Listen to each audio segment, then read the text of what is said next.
ìyàwó alága ẹgbẹ́ òṣèlú apc ọ̀sùn jáde láyé. ẹgbẹ́ òṣèlú all progressives congress apc ti ìpínlẹ̀ ọ̀sùn ti ránṣẹ́ ìbánikẹ́dùn sí alága wọn sọ̀kò tajudeen lawal lórí ikú òjijì tó pa ìyàwó rẹ̀ alhaja fatima ọ̀rẹ́olúwa. ìṣẹ̀lẹ̀ láabi ọ̀hún ló ṣẹlẹ̀ nílùú ilé-ifẹ̀ nípínlẹ̀ ọ̀sùn ní ọjọ́ ẹtì friday tó kọjá.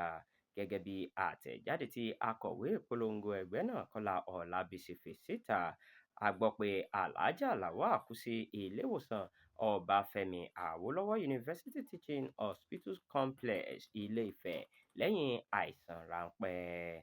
wọ́n ní ikú rẹ̀ jẹ́ àdánù ńlá tí kò rọrùn láti gbàgbé, kì í ṣe fún ìdílé lawal nìkan ṣùgbọ́n fún gbogbo ẹbí apc nípínlẹ̀ ọ̀sùn pátápátá. olóògbé náà jẹ́ obìnrin oníwà rere mùsùlùmí tòótọ́, olùrànlọ́wọ́ fún ọkọ rẹ̀ àti ìyá onínúure tí ìgbésí ayé rẹ̀ kún fún ìwà tútù, àánú àti ìfaramọ́ pípé sí ìdílé àti ẹ̀dá ènìyàn.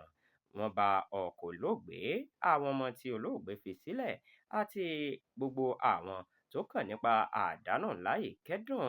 ẹnìkan nínú ìdílé òkú náà sọ pé gẹ́gẹ́ bí ìlànà ẹ̀sìn mùsùlùmí, wọn yóò sin òkú náà ní ọjọ́ àbámẹ́ta sátidé ọjọ́ kejì oṣù karùn-ún ọdún 2026 ní aago 12 ọ̀sán lágbègbè ọ̀làsọ̀dẹ nílùú ilé-ifẹ̀. kí Allah dárí ẹ̀ṣẹ̀ rẹ̀ jìn, kó sì fún ní àjẹ́nà firdaus, kó sì fún àwọn ẹbí tó fi sílẹ̀ ní agbára láti farada ìrora ńlá yìí.